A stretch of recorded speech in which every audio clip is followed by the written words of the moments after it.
Blair house एक ऐसा haunted house जिसके बारे में शायद हर कोई जानता है। मतलब इसको लेकर एक पूरा सीजन, एक पूरा शो बना था और आज हम उसी के बारे में डिस्कस करने वाले हैं। जिसको भी लगता है कि हॉन्टेड चीज़ें असली नहीं होती, भूत प्रेत स्पिरिट्स आत्माएं ये सब फेक होता है, तो उसको ये वाली वीडियो ज़रूर देखनी चाहिए, क्योंकि इस वाली वीडियो में आपको पता चलेगा कि ये सब फेक नहीं होता विद प्रूफ। तो ये वाली वीडियो बहुत ज़्यादा इंटरेस्टिंग और बहुत ज़्यादा आंखें खोल देने वाली वीडियो होने वाली है, तो इसको आखिरी तक ज़रूर देखना। ब्लेयर हाउस की कहानी का सेंटर है एक लड़की, एमिली। कहानी के मुताबिक एमिली यहाँ कई साल पहले रहती थी, लेकिन एक अजीब और ट्रेजिक इंसिडेंट के बाद उसका पता ही नहीं चला। और कहा जाता है कि एमिली के गायब होने के बाद उसकी आत्मा आज तक उसी घर के अंदर बसी हुई है। उसको शांति नहीं मिल पाई और अब वहीं उसी घर के अंदर वो भटक रही है। लोगों के मुताबिक यहाँ पर उन्होंने कई बार अजीब आवाज़ें सुनी हैं, कुछ परछाइयाँ देखी है और पैरानॉर्मल एक्टिविटीज़ रिपोर्ट करी हैं। इसी वजह से घोस्ट रिसर्च सोसाइटी की टीम ने ब्लेयर हाउस में जाके साइंटिफिक टूल्स के साथ इन्वेस्टिगेशन करने का फैसला किया, ताकि सच्चाई को सामने लाया जा सके।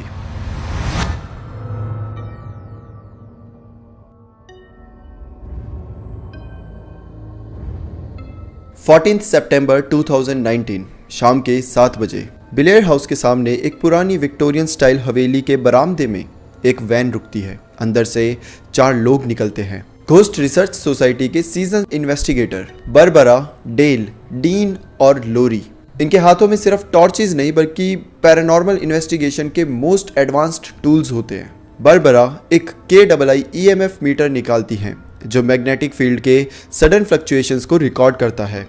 डीन रैमपॉड एक्टिवेट करता है, एक ऐसा डिवाइस जो किसी भी पैरानॉर्मल प्रेजेंस को डिटेक्ट कर लेता है जब उसके आसपास कुछ भी मूव करता है। डेल अपना ओलिवियस एक्स सेट करता है, एक ऐसा इंस्ट्रूमेंट जिससे एनर्जी कुछ भी बोलना चाह रही है या कुछ भी वहाँ पे प्रेजेंस फील हो रहा है तो उनको शब्दों में ट्रांसलेट कर देता है, जिससे पता चल सके कि सामने वाला अगर कॉन्वर्सेशन करने का ट्राई कर रहा है तो क्या बोलना चाह रहा है। और लोरी वो स्पिरिट बॉक्स को ट्यून इन कर देती है, जिसमें से रेडियो स्टैटिक के बीच कुछ अजीब सी आवाजें निकल रही होती है।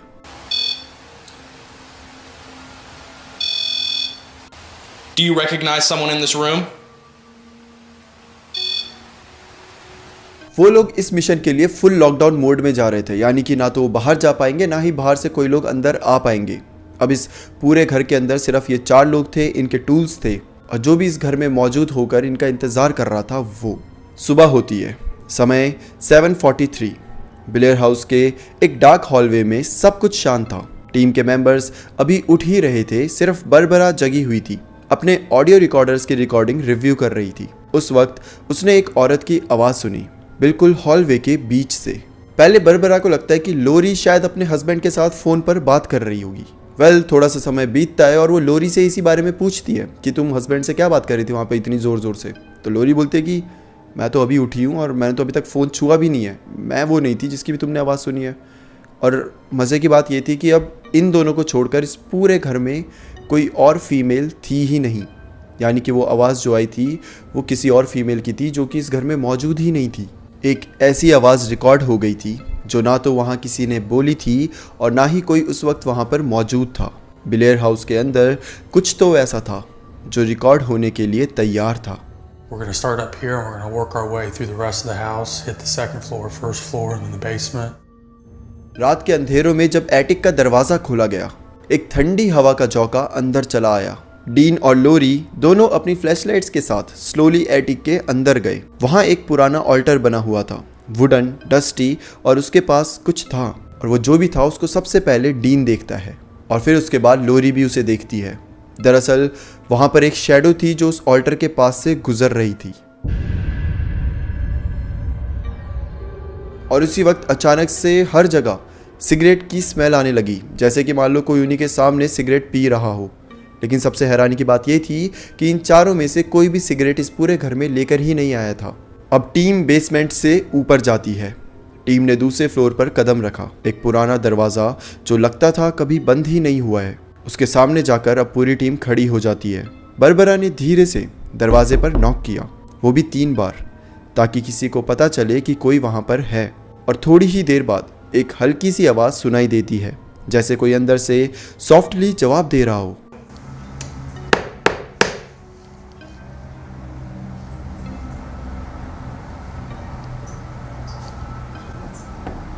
There it is. There it is. अब दरवाजे से जब ये आवाज़ आ रही होती है तो टीम एक डिसीज़न लेती है कि हमें थोड़ा सा पीछे हट जाना चाहिए ताकि कोई भी पैनिक मोड में ना जा सके और किसी को भी हम परेशान ना करें। हमें पूरी सिचुएशन को ढंग से एक्सेस करना पड़ेगा। और जब वो धीरे धीरे वापस जा रहे थे, अचानक से एक ज़ोर से धमाका होता है। ऐसा लग रहा था जैसे कोई पुराने वुडन पैनल को ज़ोर से मार गया हो।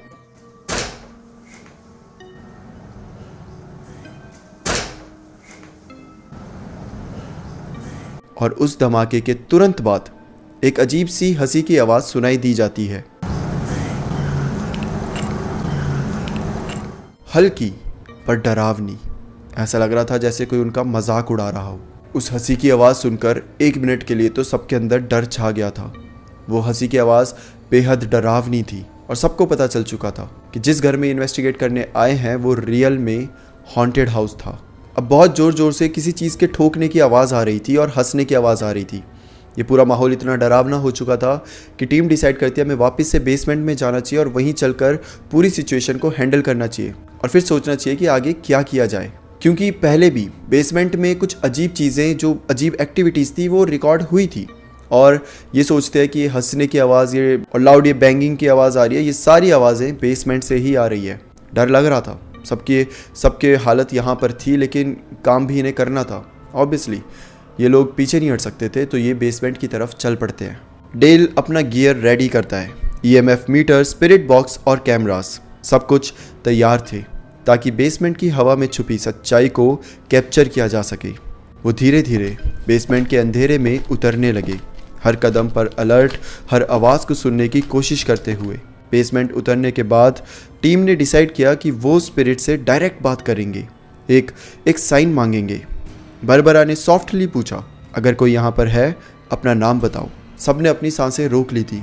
एकदम सन्नाटा था, घनघोर सन्नाटा। हर कोई सिर्फ इंतज़ार कर रहा था, सामने से आने वाले सिग्नल्स का इंतज़ार। और थोड़ी देर बाद सिग्नल आता है। इनके सामने रखा हुआ स्पिरिट बॉक्स, उसमें एक सिग्नल आता है जो कि बोल रहा था, Emily. Tell me your name. Is Emily up here with us? ये सुनते ही सब लोग हैरान रह जाते हैं। ये नाम पहले से ही ब्लेयर हाउस के रिकॉर्ड्स में था। एक लड़की जिसका कनेक्शन इस जगह से माना जाता था। ब्लेयर हाउस में हर एक कोना जैसे कि एक कहानी कह रहा था, एक दास्तान सुना रहा था। साइंटिफिक टूल्स ने सिर्फ एक पैरानॉर्मल एक्टिविटी कैप्चर नहीं करी थी, उन्होंने एक पुरानी स्पिरिट की आवाज़ सुनाई थी, एमिली की। घोस्ट रिसर्च सोसाइटी की इन्वेस्टिगेशन ने एक बार फिर प्रूव करा कि कुछ जगह ऐसी होती है जो भूलने के लिए नहीं होती है, बल्कि वो यादों, स्पिरिट्स और उनके अधूरे रिश्तों का पता होती है। कुछ ऐसी जगह जो असल में हॉन्टेड होती है, कुछ ऐसी जगह जहाँ पर किसी को नहीं जाना चाहिए, क्योंकि अगर तुम वहाँ गए, तुमने वो सारी चीज़ें इग्नोर करी, वो सारे सिग्नल्स इग्नोर करे, तो आपके साथ बहुत बुरा हो सकता है। और ये पूरा जो एपिसोड था ये हमें यही बताता है कि हॉन्टेड चीज़ें होती हैं, घोस्ट होते हैं, कहानियाँ होती हैं। दैट्स इट फॉर टुडे दोस्तों। फिर मिलते हैं किसी और टॉपिक के साथ, तब तक के लिए bye bye and take care. और मुझे कमेंट में ज़रूर बताना कि आपको कैसा लगा ये रियल लाइफ डॉक्यूमेंट्री देखकर। अगर आपको अच्छा लगा है तो मैं और ऐसे किस्से लेकर आऊँगा जो कि फ़ॉरेन में हुए हैं और रियल में डॉक्यूमेंटेड हैं। That's it, bye bye and take care.